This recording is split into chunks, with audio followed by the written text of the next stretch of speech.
Hello, I'm Mr. BBates1 and welcome back to another how-to video. In today's video, I'm going to show you how to save any size structure in Minecraft Bedrock Edition. Now, if you're a regular user of Structure Box, then you will know that there is a limit to the size in which you can save. Now, if you don't know what this limit is, it is 64 blocks on the x-axis, 255 blocks on the y-axis, and 64 blocks on the z-axis. But what if I told you there is no limit? I mean it, true limits of structure blocks in Minecraft Bedrock Edition, basically based on the device that you're using. All we need to do is make a small adjustment and you could save structures, well, bigger than the render distance of realms. Now, I know what you're thinking. You're thinking, no, that can't be real. I'm just clickbaiting you right now, right? No, trust me. You will see this very, very shortly. Now, I think I've done enough teasing, but before we get into it, I'd just like to ask that if you like the content that I've been producing, please do subscribe to the channel. And if you are really enjoying it, please like and share the videos as well. It helps me grow as a channel, and I'm on that road to 1K, so every little helps. Anyways, I think I've kept you waiting long enough. Let's get into today's video. So right now, here I am in this beautiful, lush cave. Now, what if I told you this is a flat world? What if I told you this cave is a single structure? Even better yet, what if I told you if there was more than this cave? Now, I've already spawned in this structure because on my device it took about 2 minutes to spawn this thing in. It is absolutely massive. So I think we should zoom out and take a look at just how massive this is. And here we have it. As you can see, this thing is absolutely massive. I mean, look at this thing. I've taken an entirety of a world generation and I've brought it into a flat world. In order to take a look at this thing, we have to fly around it and we have to literally go into spectator mode and take a look at some of the amazing stuff that's in here. So let's just take a look at that. So first of all then, let's just take a look at the surface. As you can see, if you was to actually walk this, I mean, it's considerable distance. It'll take you a few minutes. And we have terrain on either side of the mountains. Still goes on even further. And there is a temple around here somewhere, a jungle temple. There it is. We even have a jungle temple here. And the landscape just goes on and on and on. And look, I've even got water here. It's even spilling over the edge, obviously, because we've literally spawned half of the water in. Now let's pop into the actual terrain and take a look at what it looks like. And there we go. This is everything. Now, we were in the last cave that we were in the intro. That's over here somewhere. There we are. That's where we were originally. And there's all sorts of amazing things here. We've got all these little sort of caves and walkways leading around the place. There's geodes. There's one over here. I believe there's another one down there. We've even got spawners in here. Several spawners, actually. We've got one here. What's this one? That's a spider spawner. A skeleton spawner. I think there was another one up here as well. Well, look at that. There's another skeleton spawner. And there's another spawner up here. There's another skeleton spawner. They're all over the place in this section of the world generation. My God, there's another one. Is there another one? There's another skelly spawner. They're everywhere. I'm sure you've noticed it by now. The main attraction, the reason why I saved a structure of this massive size. You are seeing correctly, this is the entirety of the Deep Dark. I mean, look at this. This place is massive. And it goes on for, well, for miles. I could literally make an entire map off of this section of world generation. I mean, it's packed with everything. There's so much stuff in here and stuff to mess around. I mean, this is obviously just an example. This is the taste, power of the structures that you can achieve in Minecraft as soon as you get around that limitation. Now you've seen the power, let's see how we actually do it. So the first thing you're going to want to do then is give yourself a structure block. Now you can do this by simply using the give command. And you can simply do give @s. And you want to start typing a structure block. Now that you've got a structure block in the hand, it's time to set this up ready. So the first thing we're going to do is you're going to want to place 2 structure blocks down. We're going to place one and then one directly on top, like so.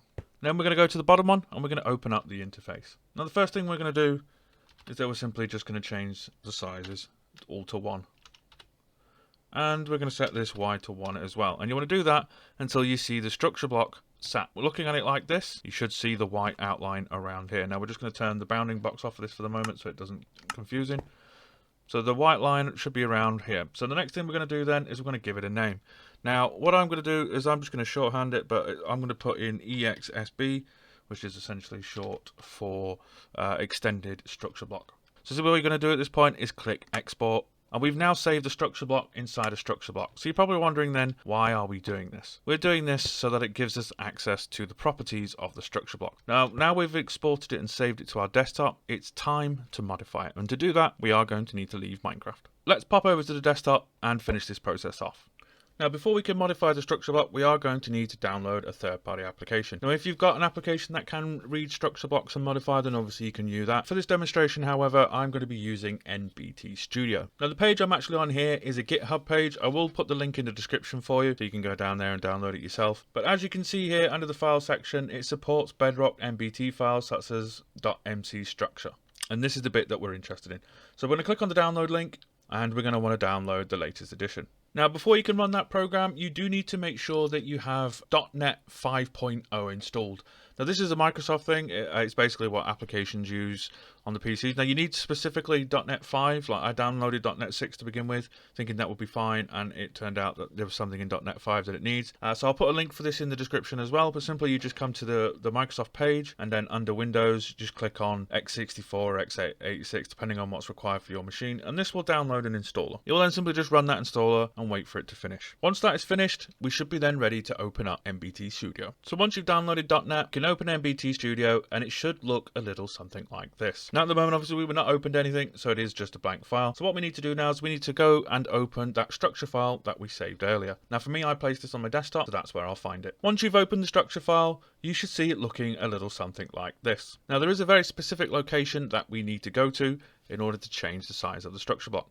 So what we need to do is you just need to go to the section where it says structure and expand that out. And then you need to go to the section that says palette and expand that out as well. And then expand out default. And then the next thing we're going to want is block position data, expand number 0, expand block entity data. And here we go. This is all the settings that's available inside the structure block. And this includes the structure size. So we're basically on the home stretch now. All we need to do is change the X, the Y and the Z size. So in this case, what I did before was I put 300 for the X and 300 for the Z, and I did 255 for the Y. So now you should see it like this. That's it. That's everything we need to change. So all we do is simply click save. So now that we've saved that file, we do need to import it into Minecraft. I have actually done another video on this about how you import structures into different worlds. There is a link for that at the end of the video if you want to take a look at that. But with that, I actually made a behavior pack that you can download and use. There's also a link for that in the description as well. So essentially what you need to do is we need to place our structure file into that pack and then import it into Minecraft. So I'm not going to go into details about the pack itself. You can watch the other video to actually see that. What I've done is I'm going to open up my Mojang folder and I'm going to place my structure in there. Now I have my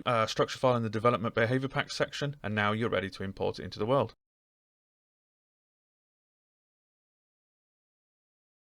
So here we are then. I've come back into this world. All we would then do, place it down, and you want to go to load, and then we simply just want to put in the name of the block. Now it is case sensitive, so you do have to match it. I did it in capitals. Now as you can see, it's done the outline of the block. So this was where the block was earlier that we just broke, and simply all we need to do is click load. And as you can see, a structure block has now loaded in. Now this is our modified structure block. This is the one with the massive size. Now we can see that by simply opening it. Now this is going to take a moment. I'm going to click on it, and then it is going to freeze for a brief moment while we do so. As you can see there. Now after a brief second, the interface will open and you'll be able to see the modified size. And as you can see, we've now got 300 by 225 by 300. And as you can see here, it can't even render full size. It's because I've just loaded back into the world again. So I'd have to move around the caves for a bit, allow it to render in areas around the map. We'll just fly over here for a bit. Go back. Doesn't really matter though, it will still save it even if you don't load it in immediately. It's just from a visual standpoint, and as you can see here, more of the terrain is loaded in. Now simply all you would do is you would just spawn this block in wherever you want. Now obviously if you don't want it here, then you can just pick block with data. Now on a PC you do that by pressing Control and then your middle mouse button, and if you see here it now says structure block and it's got plus data on it. And what that means is that you can now put this in your ender chest. You can put it in any normal chest. You can just take it wherever you want, go all the way down here to the bottom, and we go under this to this water. We place that down. Now let's take a look at the interface again. And as you can see, that was the full structure that I saved earlier with the deep dark and everything else in it. And then all you'd have to do then is just simply put a name in and just export like you normally would. Now this bit does take a moment. Obviously it's quite a considerable size. This is about 170 megabytes of data. and then you can just do simply what I did, take it to another world and import it in. Now obviously this is the extreme, something of this size is probably very rare, but as you can see, you can save any structure. It's just all about whether or not your machine can power it. Obviously lower end devices is definitely going to take longer to load in. Now there is one thing to note, as you can see here, if you do flick out save and load on the modified box, it will revert back to its normal size. Same goes for if you edit it. If you click in any of the boxes at all and then click out, it would automatically switch back. So that's the only thing to remember. If you did make it too big and you need to make it smaller, you'll have to go back to your MBT Studio, change the size of the thingy again, re-export it back into Minecraft, and then follow the same steps again. And there we go. It is as easy as that. It's just a few keystrokes in MBT Studio, back into Minecraft, and all of a sudden we are saving structures bigger than the render distance of Realm. Absolutely crazy. There is a big disclaimer with this though. There is a reason why Mojang limited to the size that it did. So obviously in lower down machines, it can cause problems with your world trying to spawn in larger structures. So always do it on a copy when doing so that you don't lose your hard-earned work. So obviously I can't guarantee that Minecraft won't crash and do something weird with the file. Things weren't meant to be that size initially, but as you can see, it does work and it can be done. Well, that's it. We've come to the end of the video. Thank you very much for watching, and I'll catch you guys next time. Bye.